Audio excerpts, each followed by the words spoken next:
Debbie, let's move on to health. Yes, and you're quite right, Brian. Stop would be my word at the moment. Just stop. And so going on to health, just to put it into context with Israel and Gaza as well, with regards to vaccinations. Israel, I believe now, there's only over 6 million out of 9 million population vaccinated in Israel. That, I think, full vaccinated is about 65%. In Gaza, half of the adult population have received 1 dose of the vaccine. So that's just to give you an idea.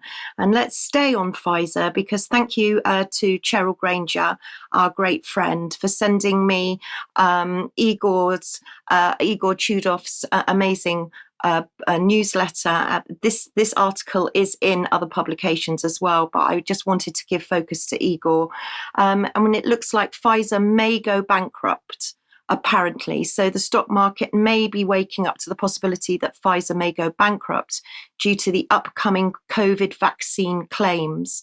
Many parallels can be drawn between the corporate behaviors of Pfizer and Purdue Pharma. Now, Purdue Pharma are another pharmaceutical company that they were involved in a terrible, terrible tragedy where many people were killed and many people were injured and died as a result of opioid addiction.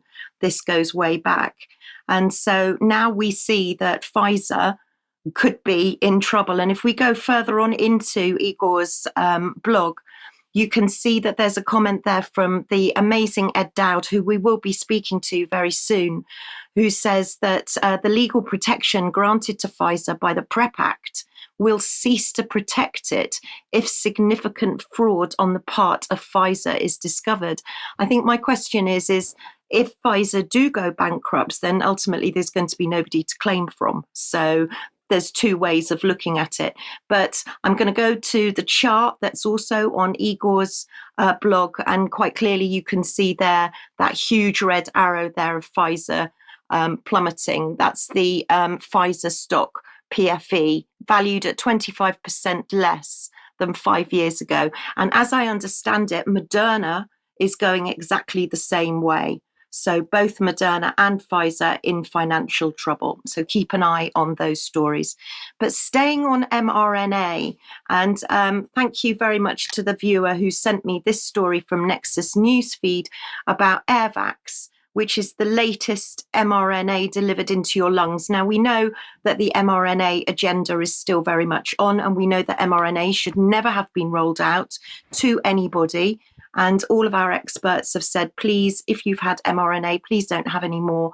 And if you are and you're worried you've had mRNA, we've got plenty of resources on the website to help with protocols.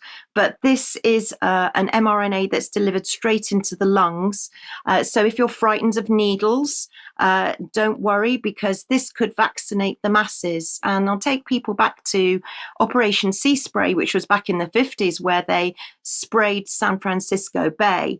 So spraying is possible. And going further into that Nexus Newsfeed article, you can see AirVax could radically change how people are vaccinated. And they talk of nano vaccines.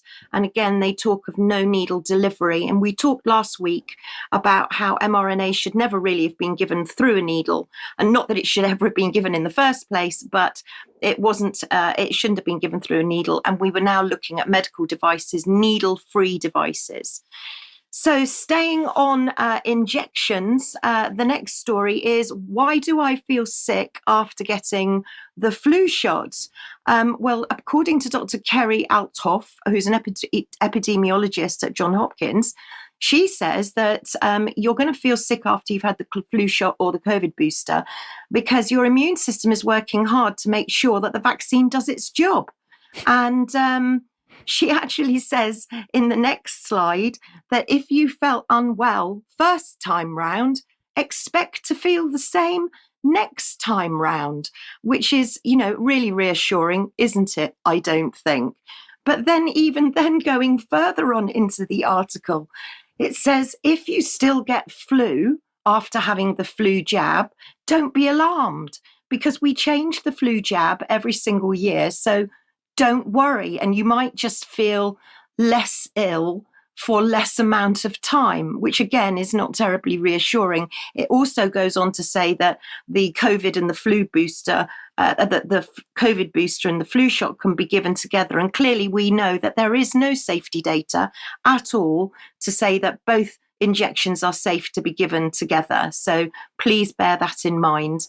The Mirror here is reporting that COVID cases are absolutely shooting up, 15,797 cases in England and Wales. So the fear starts once again. But then you get sort of disinformation, misinformation, confusing information from the BBC, no less, who are telling us that, well, is it now just a regular winter bug COVID? And actually last winter, there were more flu deaths than COVID ones, over 14,000 compared with 10,000 according to the UK HSA. So lots of confusing information out there and lots of fear mongering that I think we should just take with a little bit of a pinch of salt. Yes, indeed. Okay, let's move on to